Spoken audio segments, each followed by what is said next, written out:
This podcast contains adult themes and language. The views expressed here are our own opinions and experiences. We are not medical professionals. In this podcast, we discuss our opinions about mental health, sobriety, addiction, and our pursuit of happiness and peace. This is Sober Mind.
Oh, yeah. Good morning, everybody. Good morning.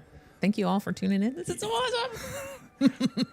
My name is John. I'm Judy. And this is Sober Mind.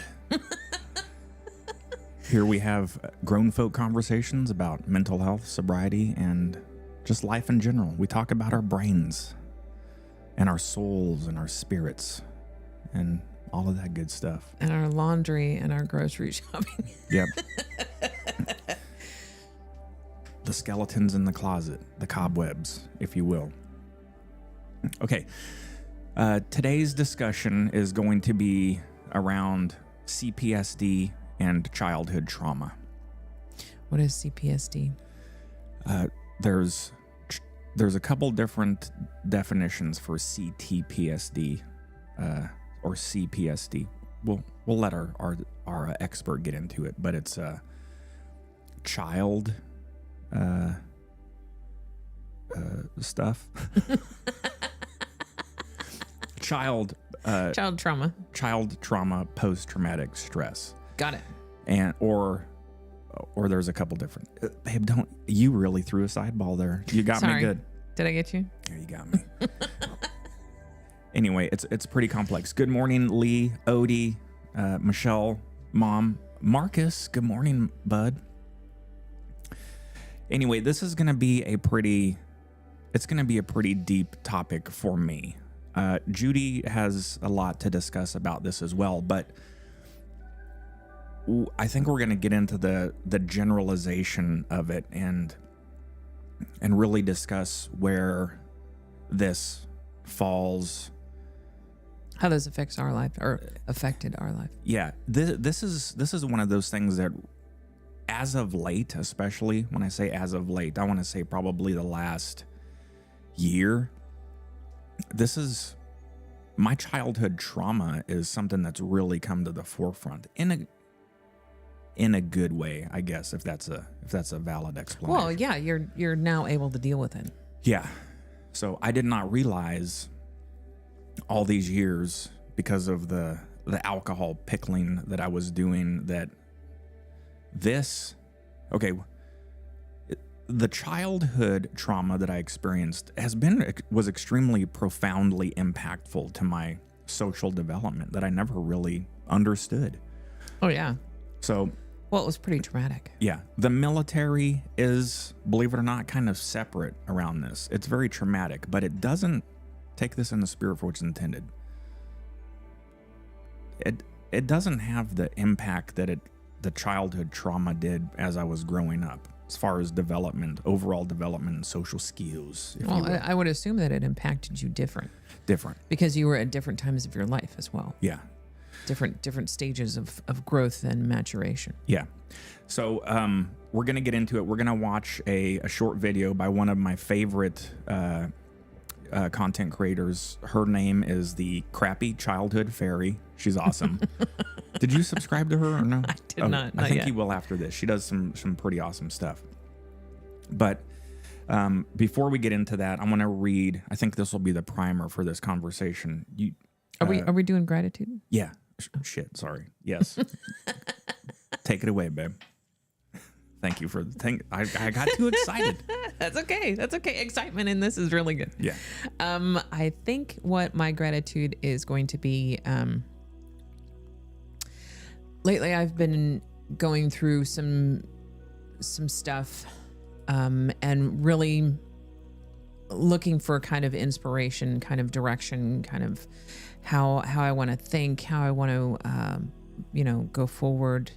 But deep down, I mean, true spiritual stuff. And so, of course, I'm grateful for the universe or God or your higher power or whatever label you want to put on it. I personally think they're all the same thing, but that's just my own opinion. The universe decided to remind me that I had downloaded Eckhart Tolle. And so I started listening to that, and that was it. It was so profound, and it was exactly what I needed to hear. Eckhart Tolle, The Power of Now. Yes. Yeah. It was exactly what I needed to hear at this time. If anybody is interested, it's a fantastic book, and I highly recommend it. And it was able to help get me through a few spiritual conundrums that I've been going through. And so it was just fascinating how, when you're really, really searching, when you have that seeking mind, the universe says, okay, here you go. Yeah. And it always works for me. Yeah. I started, so you're doing the audiobook of Eckhart Tolle, The Power of Now. He's a German immigrant. He was one of Jim Carrey's favorite philosophers. Mm-hmm. Hey, good morning, Lisa. Morning, Lisa. So the Power of Now is just that. It's he talks about his journey and life experience and tries to teach how to live in the moment. And to separate the thinking mind, all the thoughts and the chaos going on in your brain, from the being, the observer, mm-hmm.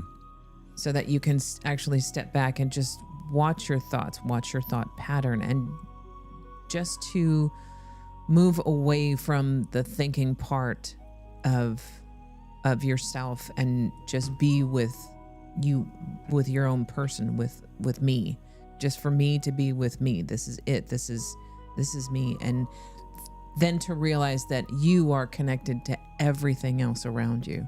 Yeah. And it was so profound. I was telling John that I was on a hike, and I was listening to Eckhart Tolle, and I was in the middle of the woods, and the sun was shining, the birds are going, and I'm hiking and I'm exercising, and I just had this one moment where my brain and my mind was quiet.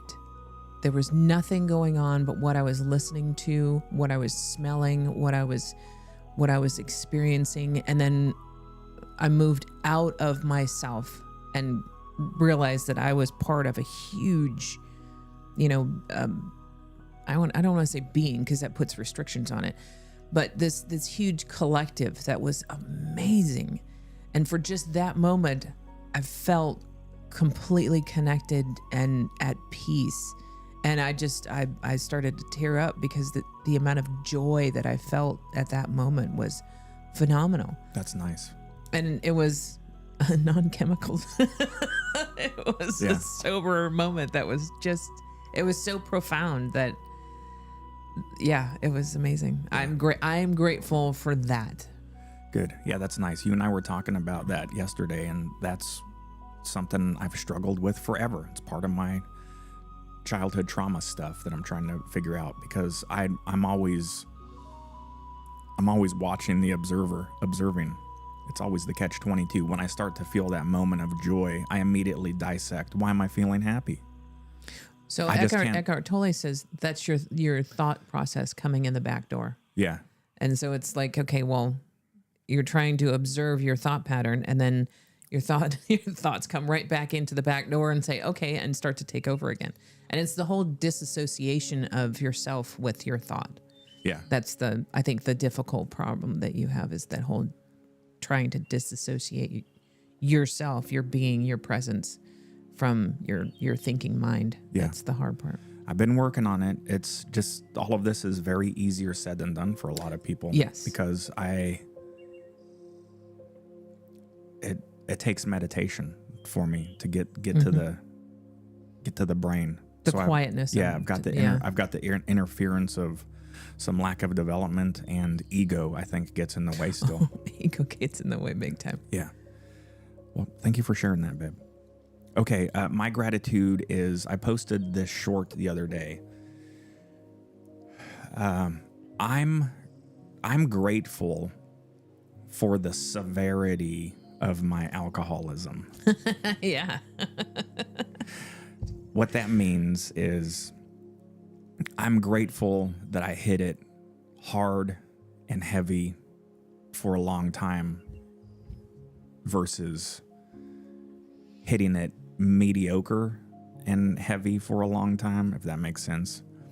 And then forcing myself to crawl along the rock bottom for many years to come. Mm-hmm. You and I got sober when we were in our late 40s. So I was 48, you were 49. That's good. So we quit, and we still have the rest of our lives ahead of us. So the severity of my alcoholism forced me into a position to where I did it. I woke up on one day, you were there with me, and my brain said, no fucking more. No, no more. Mm-hmm. No more. So you're grateful for that the severity that of your drinking to cause you to finally say, okay, I'm done, and to move into this next level of growth in your life. Yeah, it's a very optimistic way to put a spin on something, and I think for me that's a good thing to do. The opposite of that would be that I would be a medium level drinker. You'd probably still be drinking. And I would still be drinking. Mm-hmm. Drinking in excess and binge drinking a lot. And then hopefully cruising into my 60s. Finally decide that that's enough. I don't know. I don't fucking know. So I'm glad. Yeah. I know it's tough to articulate, and maybe some people don't like hearing that, but I hit it hard. You did too. Oh yeah. We never woke up and we're like, oh, this is a pleasant, slight hangover. I don't think anybody wakes up going, this is just a pleasant, slight hangover. So Yeah, we destroyed ourselves quickly, and now we're on the other side, coming out alive and feeling good. Yes. I'm proud of you. I'm proud of you too. I'm very proud of Dad. Yes, very proud. Yep. Okay. Yeah, Lisa, totally stuff is excellent. I started reading the book. I got to go back. I was not in the right mindset. So the power of now. Okay. Before we jump into this, I want to share. So Patrick Tehan, Tehan, fantastic child psychotherapist. We watched his series at the very beginning of this about a year ago when we were going over 11 oddly specific childhood behaviors. She'll be right back. Don't focus on this. The camera's got her. Okay. No, I'm just worried she's gonna need to go outside. She'll be all right. Guys, Nessa, the white dog, she's old. So we got to keep an eye on her. Sometimes she'll just start dry heaving and then forget how to get outside.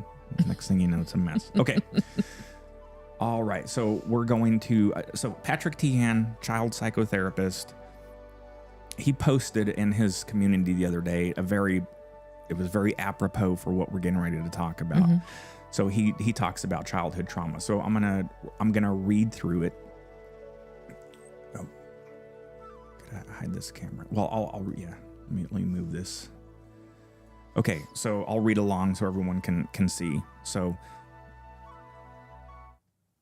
many childhood trauma survivors in the U.S. receive these specific words on their grammar school report cards. Doesn't apply himself or herself. Unsatisfactory, needs improvement. That's our rating system for those of you that are not in the U.S. back in the day when we were going through school. It's that's the label that gets put on us when we're not doing well. I was telling John that I actually have a report card from my grade school, and on the report card it says that I don't socialize with others. Yeah. And I thought, well, okay, there you go. So as children, we honestly just thought we were dumb, and the adults were painfully pointing that out again. No one was asking us questions, especially my parents. They accepted I was dumb too. We must be made aware that we were being set up to fail due to what was happening in our home lives. The poor academic performance, social struggles, and poor self-esteem had nothing to do with our brightness or worth. It was about not being able to focus for having other things in our mind, such as the physical violence from last night in the kitchen, the sexual perpetrator we can't escape from, the energy vampire or miserable critic that is our parent. Were we going to have to move again? Is my sibling or mom okay? Does everyone know about my family at school? That's a big one for me. Mm-hmm. I couldn't apply myself like many other survivors because we'd come home to domestic violence, neglect, and emotional chaos. I want you to know that you were set up for those report cards, and those messages stayed with me in my subconscious. We were bright, curious, lovable souls who had too much going on to focus. I know this post doesn't apply to all of us. Sometimes academic performance was our way to survive. But if you were like me, you took in that you were dumb, which was a lie. P.S. I almost didn't graduate high school, and several years later in recovery, I got a 4.0 in my first semester of college. And this should have been the rating system. This really took me back. Instead of John doesn't apply himself, it should have been Patrick is growing up in an abusive family system by neglecting alcoholic parents with severe mental health problems. Yeah. Isn't that amazing? Yeah.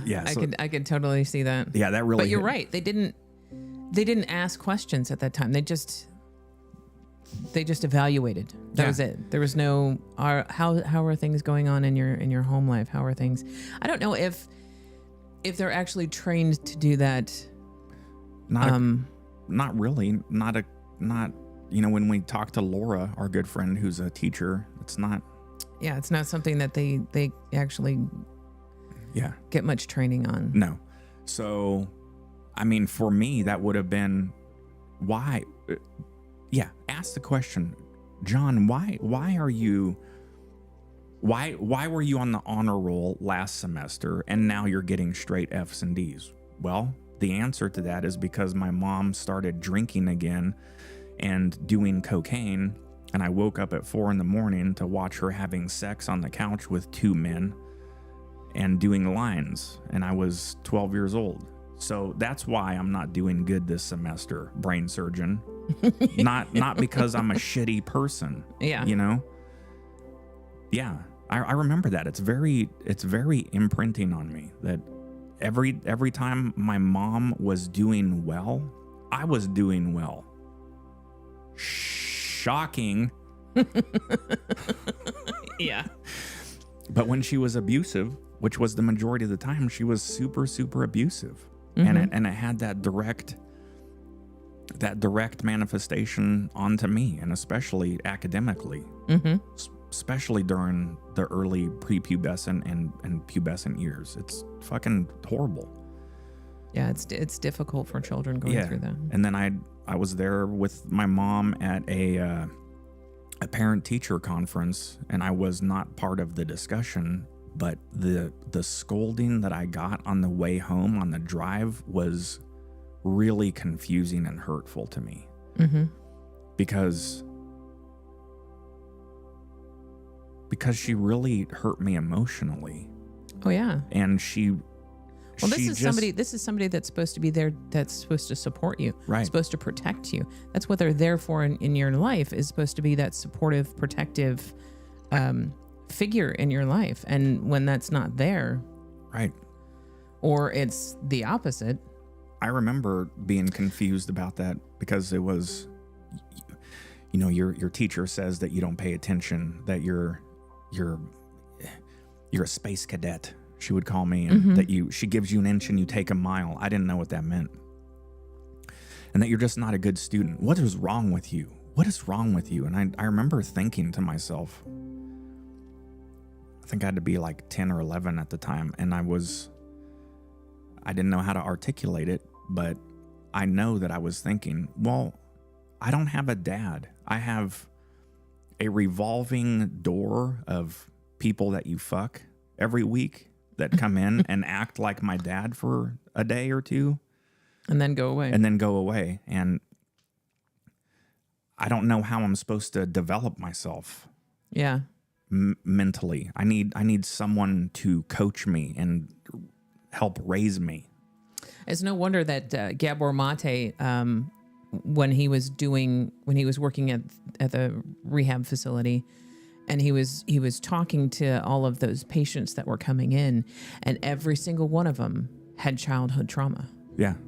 And now they're addicts and they're addicted to shocker. So I mean, it's no wonder that these people are reaching out to alcohol and to drugs and to, you know, any other addictive form, and they've got childhood trauma in their past. Yeah. That doesn't surprise me whatsoever, because they're looking for something external to get rid of the stuff that's happening internal, because they don't know how. They were never given tools on how to deal with it. Right. Yeah. You know, nurture your children, and I don't think it takes a whole hell of a lot. Just give that, and they're gonna be okay. Yeah. Okay, enough parent bashing. Actually, there'll be probably some more. And after this gets posted, I'm going to link to one of the very first live streams that we did, and that's where I go in depth about my child abuse adventures that I went through with my mom. Okay. Shall we get started? I'm going to leave the background music going on this because she doesn't have any in hers, and so we'll figure it out. No, I haven't seen this one, right? I know you know this, but I want to make sure you hear it all the way, like really hear it. The abuse and neglect that happened to you when you were a kid was not your fault.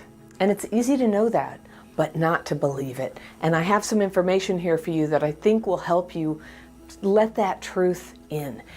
It's about the signs that a person has childhood PTSD.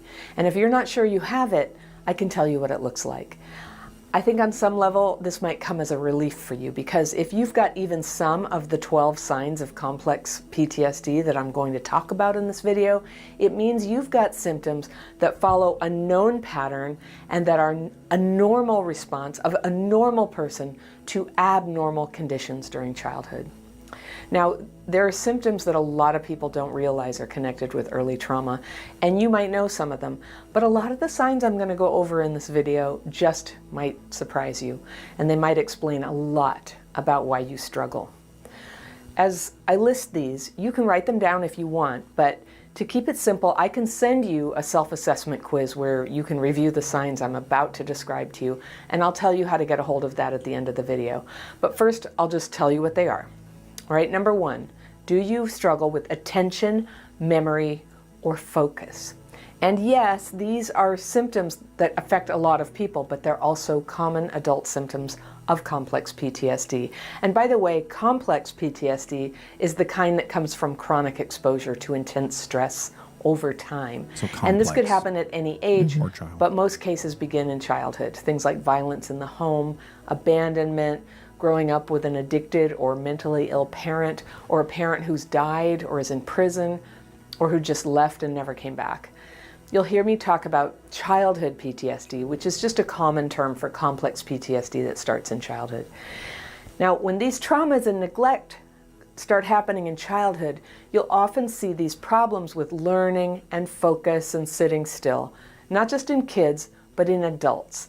And if this is you, you probably had a lot of shame dumped on you about not paying attention in school, as if that were a choice you made. You just didn't want to.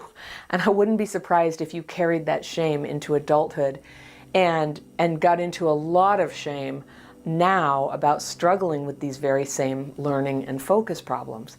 And I just want to point out to you that when you got through trauma as a kid, it not only affects you emotionally, it can cause brain changes. Learning and memory and focus problems are normal when a person has gone through trauma.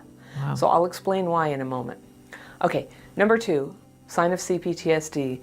Do you tend to space out or feel physically numb when you try to make big decisions or talk about your feelings? This is a sign of what's called dysregulation. There is a distinct thing called emotional dysregulation, which we'll get to, but there's also brain and nervous system. Okay. I had no idea. I do that. Yeah. I had no idea. Because I just never, numb, definitely. I just, there was times when I didn't feel like I didn't understand why I couldn't feel the depths of something that I should know, that I knew in my head that I should really be feeling this, but I didn't, just straight up nothing. Yeah. I react that way in my professional life with challenges, especially from my hierarchy. I'll know stuff and I'm confident to tackle it, but I get to this weird pressure state, and that's what she's going to get into. That it's like I don't know how to respond. Yeah, I do, but something. So she'll go into it more, but that's the left side of our cortex. It just blanks out, and that's the dysregulation that you and I start to feel. And then the right side just completely lights up under an MRI. But the problem with that is the right side of our cortex is it's all emotion based. Mm-hmm. So we're responding to things instead of with logic or just simplicity on how it's supposed to be. We're responding with emotion.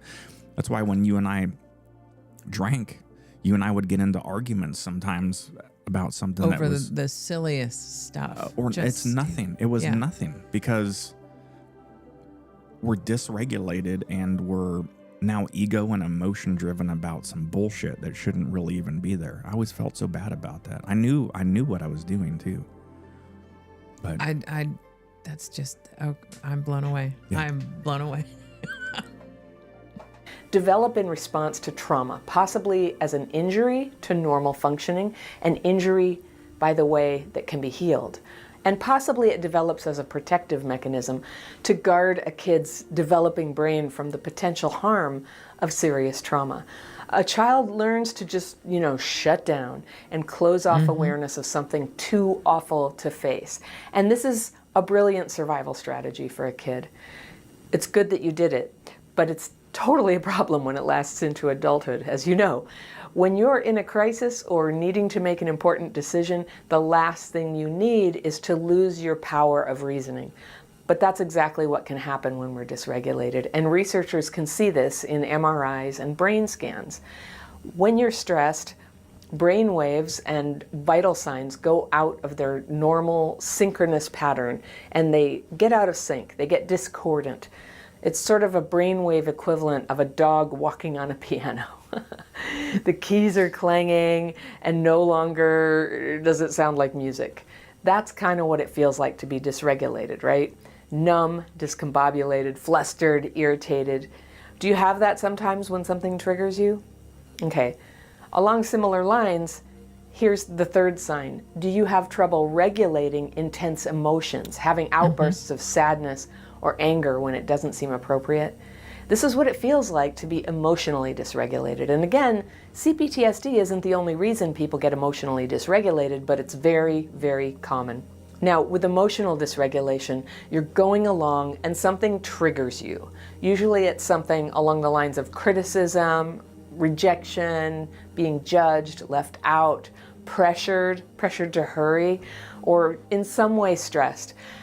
And for people who were traumatized as kids, when they're stressed as adults, there's a very common response in the right front cortex where emotions are activated, and instead of the left front cortex being activated alongside it, this is where reasoning is supposed to kick in and help mitigate that emotional reaction, that left side is suppressed under stress. So reasoning goes down and emotions go up, and you get an overreaction. It can happen with anger, it can happen with excitement, it can happen with intense. So this happened to me last week. I told you about it. I had a situation at work, and this was all done over Teams instant messaging. In short, I was quite disrespected on something. Okay, and we can get into what that means really, but for argument's sake, let's just say I felt extremely disrespected. I was in the right on something. Now, a normal response to that, quote unquote, would be to dissect it, work through it, fix it, whatever. My uncontrollable response was my heart just started pounding out of my chest. And mind you, I'm just sitting in my home office. I'm not even in front of a fucking human being at this stage. I'm just reading something. And you know what? It really messed me up so it caused instant dysregulation for me. Instant. I was hyper aware of what was happening, and I could not pull myself out of it. So what Lisa says, so we're constant fight or freeze state. Yeah. So I was just in a fight state all of a sudden, and I hate when I get to this point, because that's how I felt when I was having my real bad panic disorder about things. And so now and somewhere in the back of your brain, you're going, this is not right. No. And it's 100%. I hear that. I know I'm not. But that's the frustrating thing about the dysregulation is that we can try to control our brain, but once that takes over, my brain from a text interaction thought there's a fucking lion chasing me and I need to go run off into the woods and climb up into a tree now. Yeah. It's pumping cortisol and adrenaline through my body. This dysregulation is so profound for me when it happens, though, that I thought I moved past it, but it disrupted my sleep for the next night, and it disrupted my run during the next morning. For 3 days this went on, and I got to work on that. I have been working on it. I have been getting better, and especially when I recognize the signs and symptoms of it, but goddamn, it's It's hard to do that when your emotions are so wrapped up in it and there's no logical balance to it. Yeah. So I was thinking about this, and I was thinking how this actually can relate to, can be passed down almost, not literally, but figuratively, can be passed down from parent to child. Because the child is in that situation watching their parent go through that. Because from my own personal experience, when I was younger, and before my mom did any of her work on herself, I would watch her go through these things. I would watch her go from normal to explosive within seconds. And it's just an emotional reaction that she has that she didn't realize she didn't have because she had abuse when she was a child.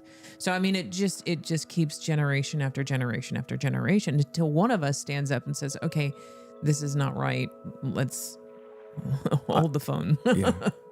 Hold on. I can hear your mom typing right now. It's coming. Hold on. Wait for it. But anyway, yeah. So it's pretty profound. Michelle, I definitely overreact to some things. I'm learning with Al-Anon how to handle those situations much better. Changing long time learned behavior. Yep. Yeah. Yeah. It's Michelle's the only one who would actually understand when I talk about my mom, obviously, because she's my sibling.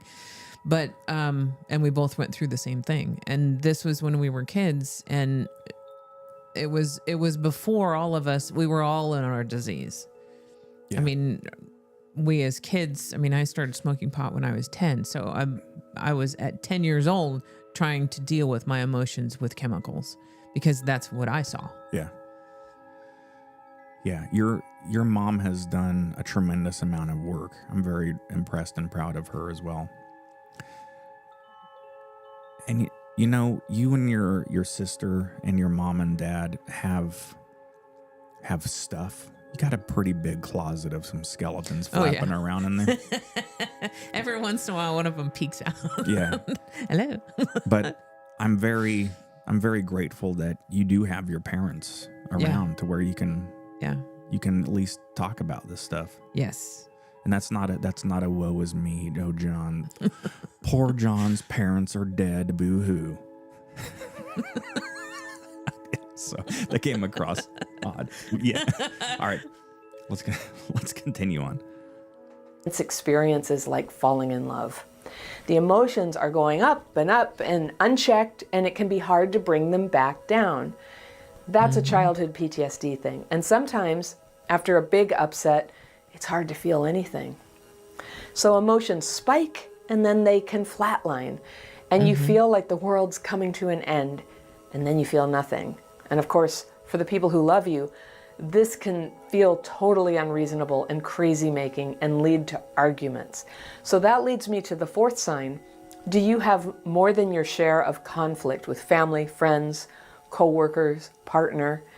This is how emotional dysregulation plays out, aggravating ordinary conflicts. And of course, when you grew up without proper role models for guidance, not loved properly, not parented properly, either left to fend for yourself or viciously punished for mistakes, ordinary conflicts can get blown way out of proportion. And it's a big reason why relationships with traumatized people so often get damaged and fall apart. It makes for a very painful way of life, full of loss and hurt.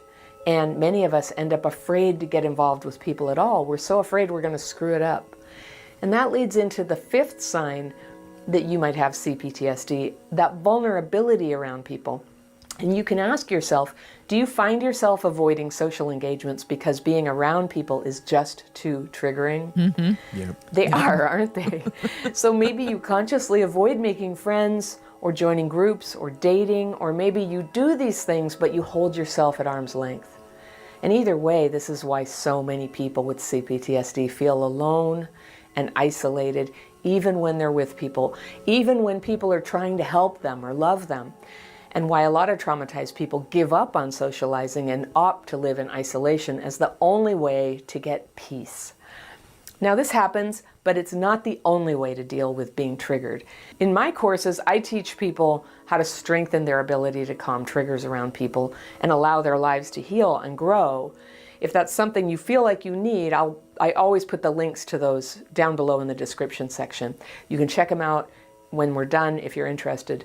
But yes, the stress around connection to people, either getting closer or the fear of breaking up, splitting up with them, can be so menacing for people with CPTSD that you can go to the completely opposite direction from avoidance. And this is the 6th sign that you might be affected.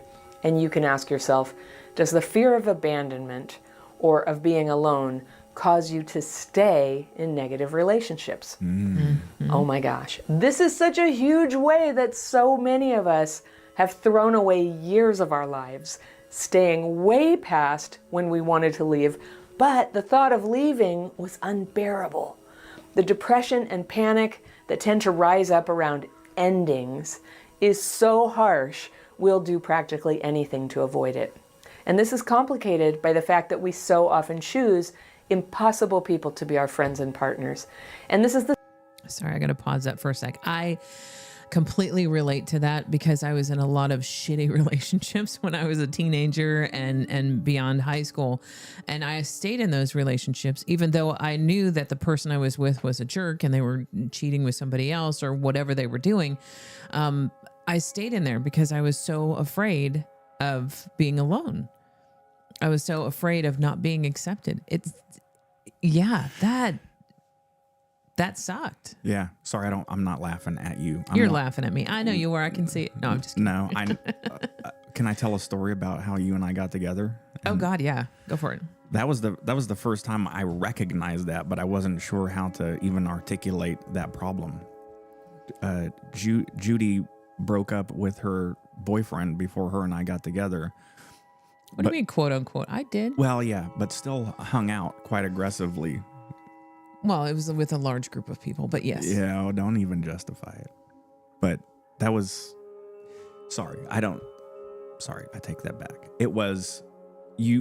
Yes, you had a tendency to overlap a relationship as if, like, I'm not going to fully invest in this one until I'm sure of it. Then I'll completely fray this one away. Yes. Yeah. Very much so. Because I was afraid of my own. I didn't know my own power and I didn't know my own truth at the point. And hey, let me back up. I'm sorry. I didn't mean to. I know that's a very vulnerable thing. I was. That's okay. I wasn't poking fun at you. That was just yeah. Luckily now I'm more secure in myself. Yeah, I'm realizing as I'm thinking about that thing that was over 24 years ago that I guess it still makes me a little bit uncomfortable. See? Just fucking why even?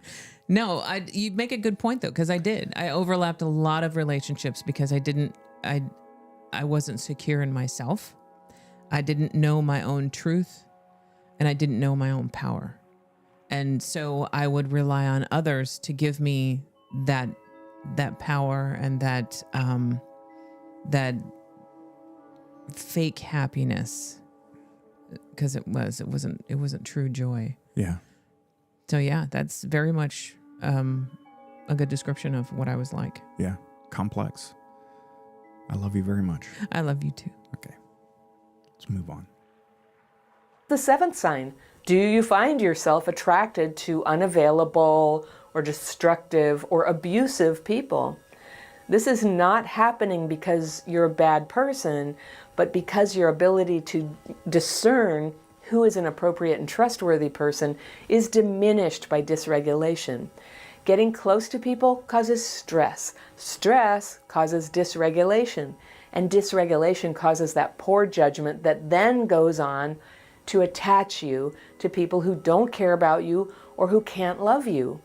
And this is how trauma so easily gets passed through the generations. You might be intensely hard on yourself when you look back and you see the choices that you've made, but it's a stretch to say even that this was a choice, because CPTSD can trigger such unconsciousness and dysregulated thinking that it's very normal to not realize anything's wrong until well into a relationship. Now remember, you can learn to heal this. You can learn workarounds to slow that process down and instead develop healthy boundaries. We normally have trouble setting boundaries and saying no, but we can learn to heal this. So the 8th sign. Have you suffered with depression, anxiety, or other mental health problems. Duh.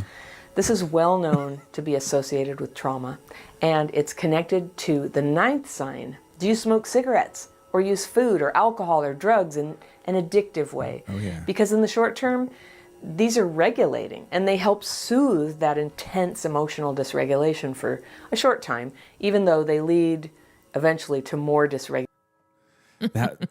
That was, so yeah, obviously we don't do any of those things anymore.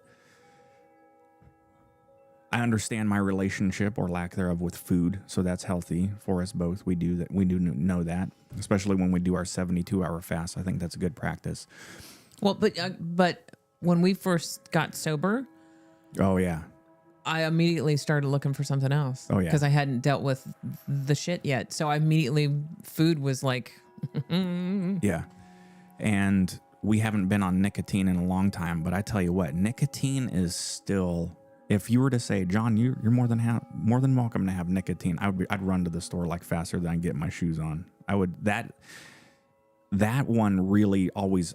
I understand why after I've seen these things a couple times, and that's the one drug that brings my regulation back.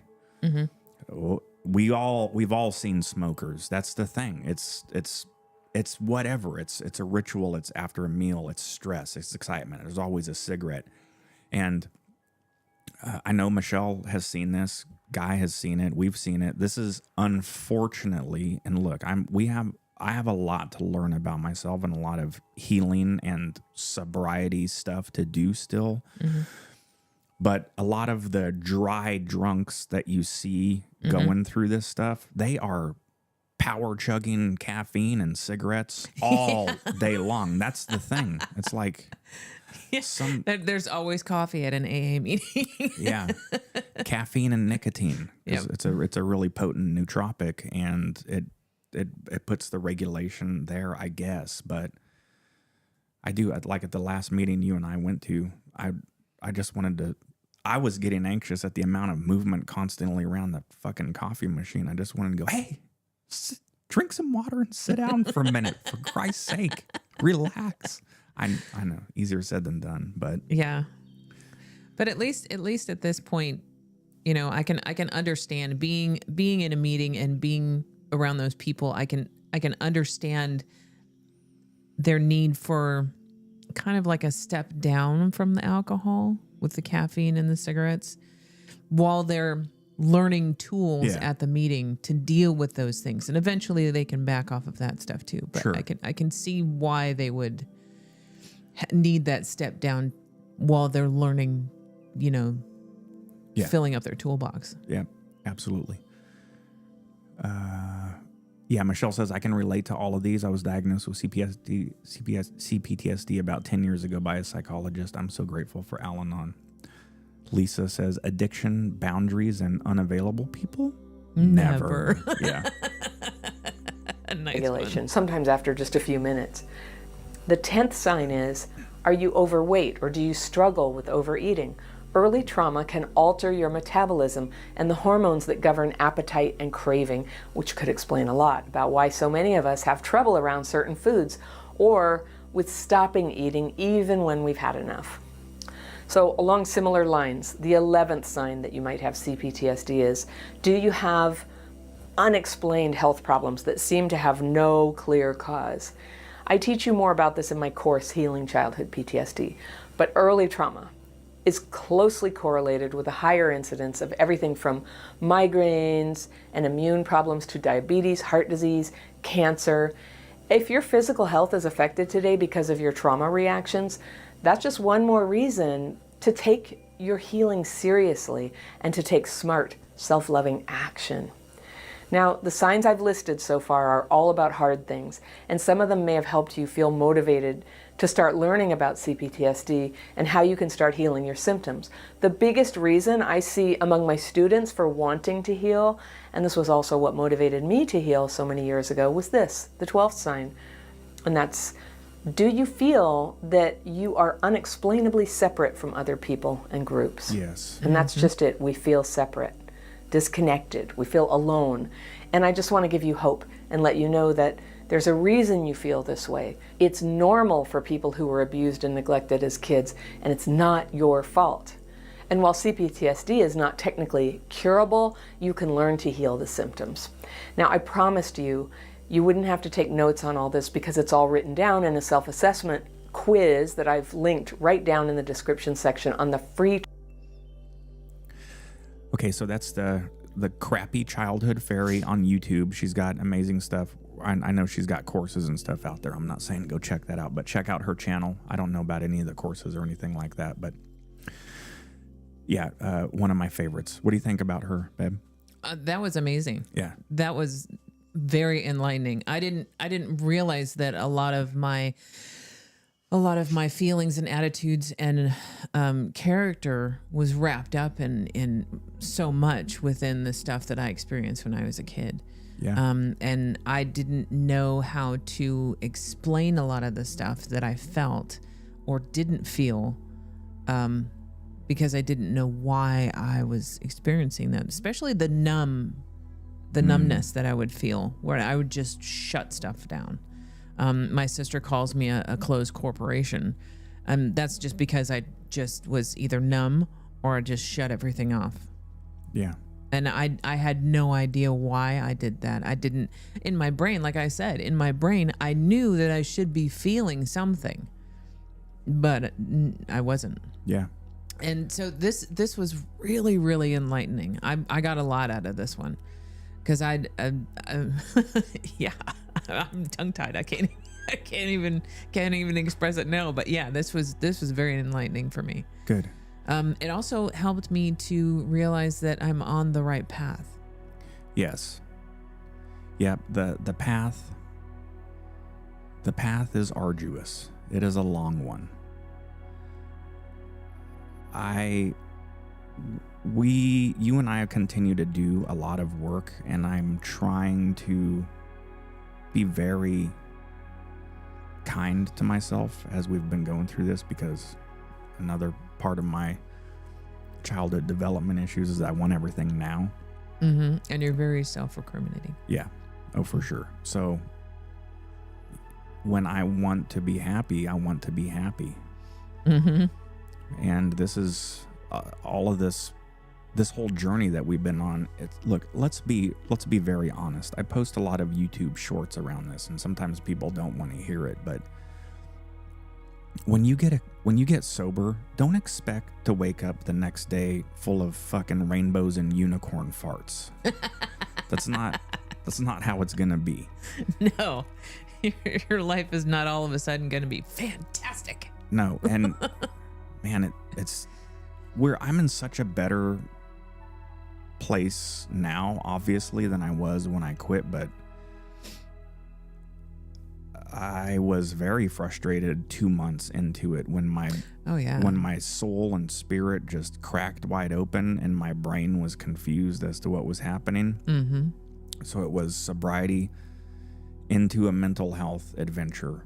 Mm-hmm. I realized this morning that right around this time last year is when I quit. Yeah. I quit all of my antidepressants and mood stabilizers. Yeah. That was a rough ride. Yeah, you've been through the gambit of shite. Yeah. Through this whole thing. There was a couple times where I really just wanted to get high because I was done trying to deal with it. In the beginning? Yeah. Yeah. The first couple of months I was like, God, I just want to get high. I just want to numb it. Whatever it is, I don't want to deal with this anymore. Yeah. But you know what? We worked through it, which is exactly what you're supposed to do. You're supposed to face it and you're supposed to work through it. Absorb it, learn from it, let it go. Yeah. You're absolutely right. And the other thing that has started to help me lately is I need to keep it more in my toolbox and accessible. And that is this. I've said it before, but I need to remember it for myself. And that is, it's okay, whatever I'm going through. Mm-hmm. Not being the 100% best of myself every day is okay. I can be a turd. Yeah. Once in a while. I can I can wake up and have a bad day. I can be sad. Mm-hmm. It's okay. Yeah. But there's that observer part of me too that's always, conflicting with that, and it's like, hey, well, you're sober. You're supposed to be happy. That's your ego, not the observer. The observer doesn't have an opinion. Yeah. That's your ego coming back and saying you're supposed to be like this. Yeah, you're probably right. Yeah, you are right. So, and that's the endless spin cycle of that stuff too, is that I'm... Sorry, I didn't mean to point my finger. No, when I feel bad about something, that dysregulation starts, mm-hmm. and then I'm already beating myself up when I'm down. Mm-hmm. You don't give yourself grace. I've worked on it. I'm trying. Yes, you've come very far. I'm trying really hard at that, but again, it's difficult when you're just living in this emotional cortex area. Mm-hmm. That thing that happened last week, it's for people that don't have this, it's difficult to explain that my heart starts pounding. I'm having a dysregulation. I'm angry. I'm confused. I'm numb. I'm frustrated. And then on top of, so then there's this portion that's saying, hey, bro, relax. It's not even a big deal. But I can't just stop that flood that's happening. Then, so while there's the, hey, bro, just relax thing happening, mm-hmm. there's the other side of me that's like, what the fuck is wrong with you? Why can't you just behave like other people? Your inner critic. Yeah. Mm. But then what's the other people? Now I have a question. Do you think that inner critic, what voice do you hear when you hear that? Do you hear your voice or do you hear your mother's? Oh man, that's a good question. I don't know. Because the inner critic sounds a lot like what your mother would say to you. Yeah. I don't know. I'll have to ponder that one the next time it happens. Yeah, if it happens again, drop into the observer and just watch. I'll do it in a meeting when I get angry. I'll be like, Mom, is that you?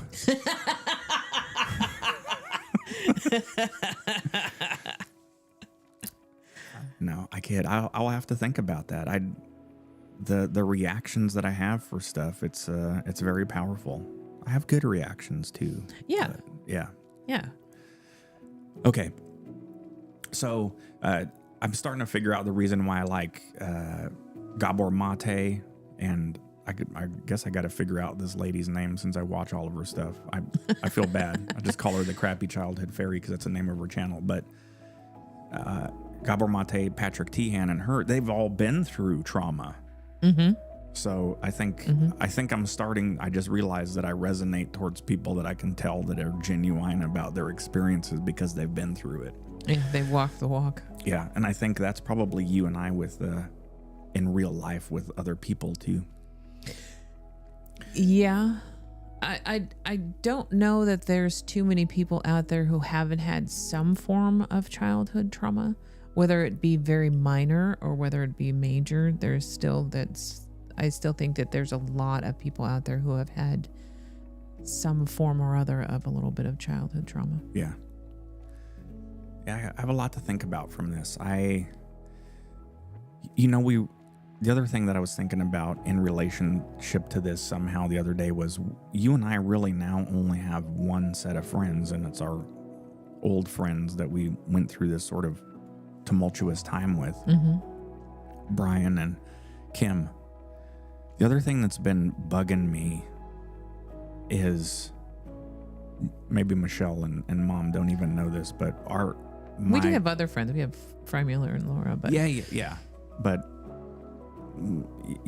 but close social friends. I think friends who have had the same or similar experiences. Yeah. Anyway, what I was gonna say was my very good friend and her wife, we haven't we've really lost touch with them for Yeah. 5 or 6 months. Well, they now have 3 young boys, Yeah. so I'm sure that takes up a lot of their time. Yeah. But yeah, you're right. We used to be very close with them, but they've started their family and we just drifted apart. Is that it? I think so. I mean, I don't want to put anything more on it because I don't think there is more to put on it. They've started their family. They have 3 young boys, very, very young boys, very close together. And that takes up a lot of their time. And it also changes the dynamic. Yeah.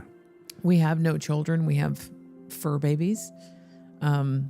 So our family dynamic is different than their family dynamic, which in turn, our family experiences are different than their family experiences. So there's really not much that we can relate to each other with, I think.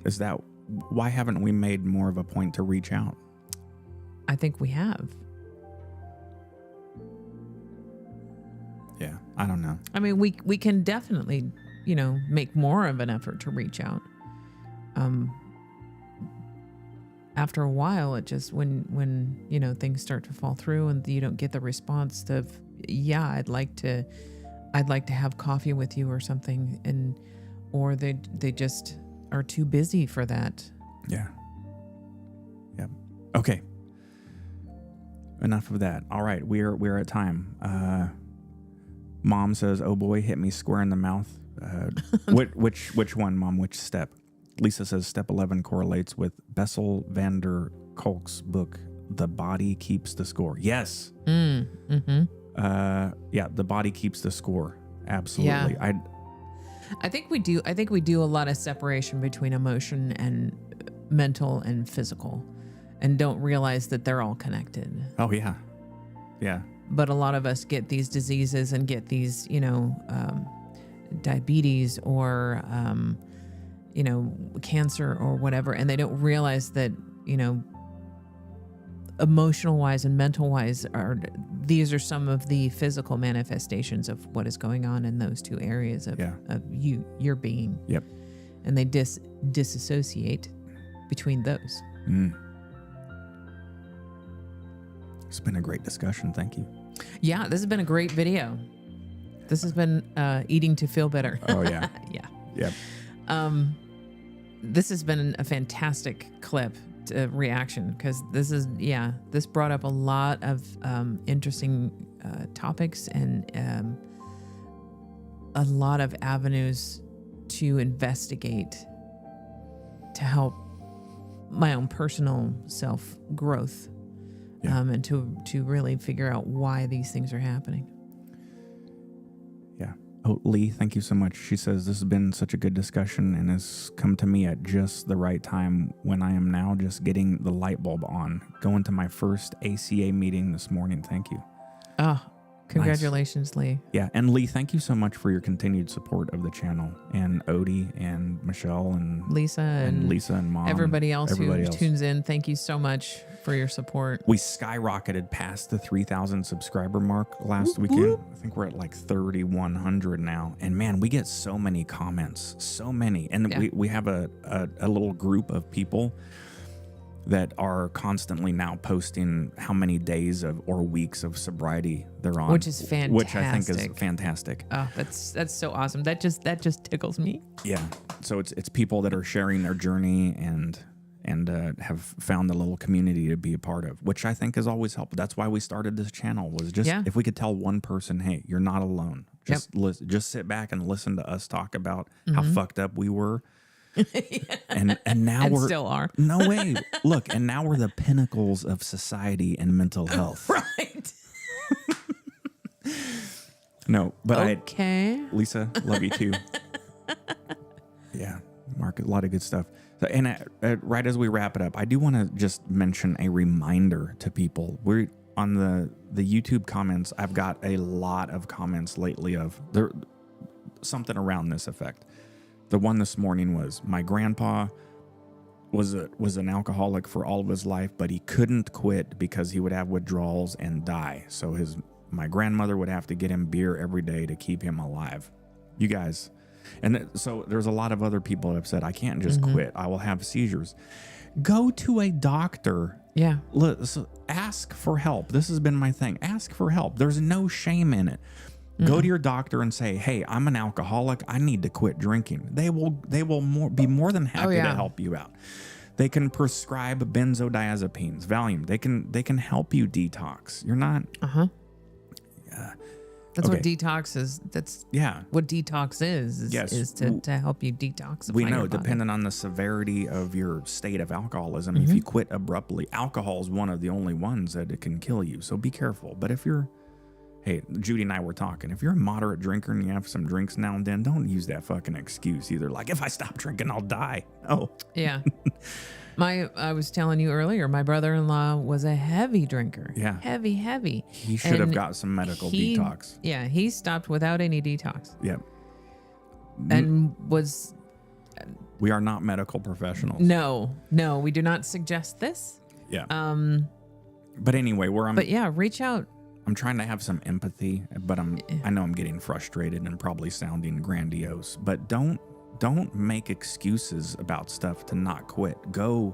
We've said this 1,000 times. Take a minute and just go ask for help. There's help out there, but don't sit there and think that, well, now I'm in it. Now I gotta, oh well, I'm gonna die. I gotta drink forever because you're gonna die. Yeah.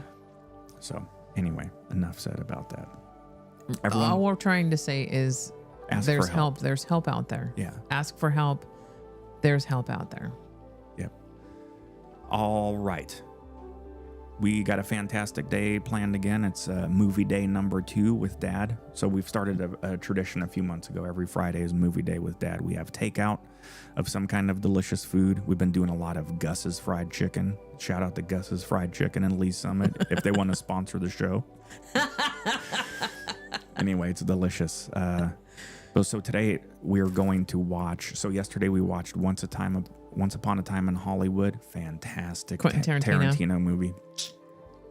Amazing. Today we're going to watch Unfrosted. The story of the Pop-Tarts with Jerry Seinfeld. It's going to be amazing. Yeah. And we're going to have some Papa Murphy's, a couple pizzas. Now we don't do this often. We do this once a week. For the rest of the week, we eat very well.